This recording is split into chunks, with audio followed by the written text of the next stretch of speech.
আসসালামু আলাইকুম বন্ধুরা, আশা করি আপনারা সবাই ভালো আছেন এবং সুস্থ আছেন। ইয়ামা MT-15 version 2 BS7 black colour বাইকটি আপনার দুবদাব দাম কমলো। দুবদাব দাম কমার কারণ হচ্ছে আগে কত টাকা প্রাইস ছিল এক মাস আগে আর বর্তমান প্রাইস কত সেটা আমি বলে দিব, তাহলে তফাৎটা বুঝতে পারবেন। কথা না বাড়িয়ে ভিডিওর মূল টপিকে যাই। তবে এখনও পর্যন্ত যারা আরমান সারোয়ার ইউটিউব চ্যানেলটি সাবস্ক্রাইব করেন নাই তারা অবশ্যই আরমান সারোয়ার ইউটিউব চ্যানেলটি সাবস্ক্রাইব করে ফেলবেন যেন পরবর্তী আপডেট নোটিফিকেশন পেয়ে যান। বন্ধুরা, ইয়ামা MT-15 বাইকগুলা বা MT-15 সিরিজগুলা কিন্তু ব্যাপক চাহিদা বাংলাদেশের বাজারে। কারণ এই বাইকগুলা আপনারা লক্ষ্য করবেন শুধু ইয়াং জেনারেশন না, 40 বছর 35 বছর বা 45 বছর যারা বাইক লাভার আছে তারাও ওই বাইকটি ক্রয় করে। কেন জানেন? কারণ বাইকটির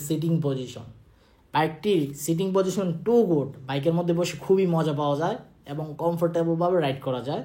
এই জন্য মানুষ এই বাইকটা বেশি পছন্দ করে। বিল কোয়ালিটি পারফরমেন্স তো খুবই ভালো। তো যাই হোক, এই বাইকটির প্রাইস ছিল আপনার গত এক মাস আগে মানে মার্চ মাসে বাইকটির প্রাইস ছিল আপনার 5,30,000 টাকা আস্কিং প্রাইস। কত টাকা আস্কিং প্রাইস?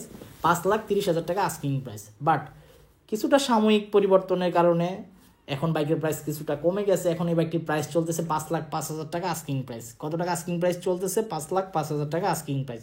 তাহলে বুঝতেই পারতেছেন যে অনেকটা প্রাইসই কমে গেছে।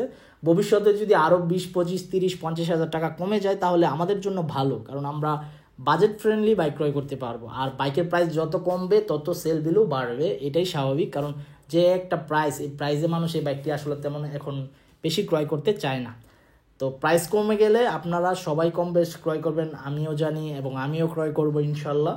তো যাই হোক, এই ছিল MT-15 ভার্সন 2 BS7 বাইকটি সম্পর্কে আপডেট ইনফরমেশন। প্রাইস কত সেটাও বলে দিয়েছি, 5,05,000 টাকা আস্কিং প্রাইস। অবশ্যই 5-6টি শোরুম যাচাই বাছাই করে বাইক ক্রয় করবেন।